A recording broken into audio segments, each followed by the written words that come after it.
Before the start of World War II, German scientists developed a blind landing navigation system for aircraft.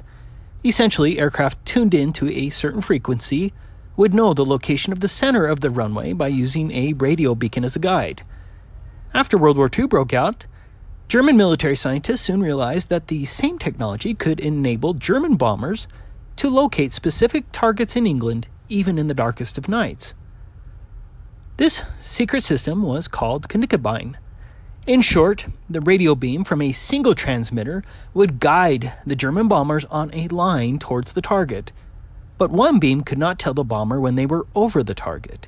A second transmitter was set up so its beam crossed over the target, indicating when the airplanes should drop the bombs.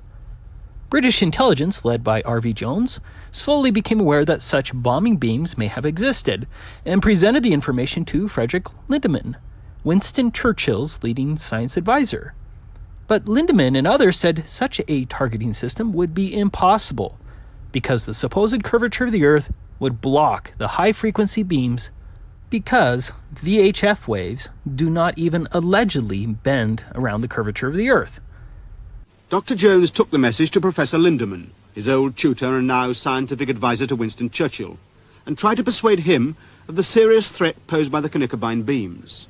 But Lindemann was not convinced, pointing out that at the high frequencies necessary for an accurate beam, the curvature of the Earth would prevent its being directed against targets in Britain.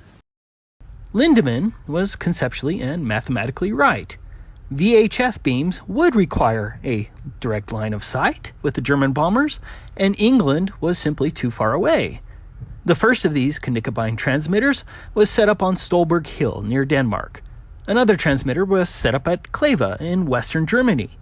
Stolberg Hill was located 443 miles away from Derby, England. The hill was only 142 feet high, and the transmitter was 152 feet high for a combined height of 294 feet. Based on the globe math, the Earth's curvature would hide 118,425 feet. The other transmitter was in Kleve. It only has an elevation of 39 feet combined with a 100-foot tower.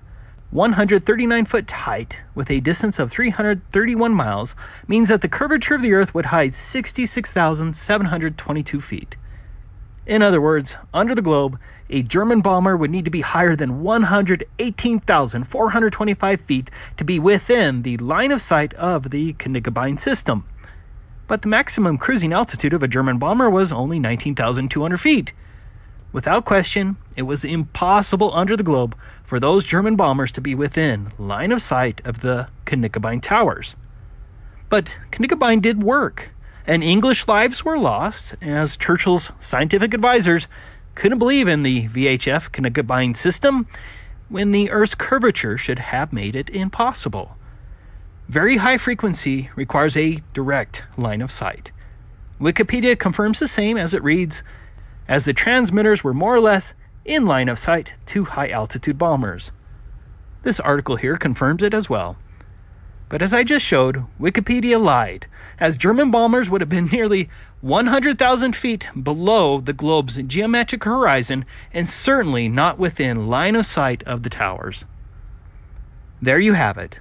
Only under the flat Earth model could the Knickebein system work, and the globe propagandists have no counter-argument but to lie and claim that the bombers were somehow in line of sight of the Knickebein towers when that would have been mathematically impossible.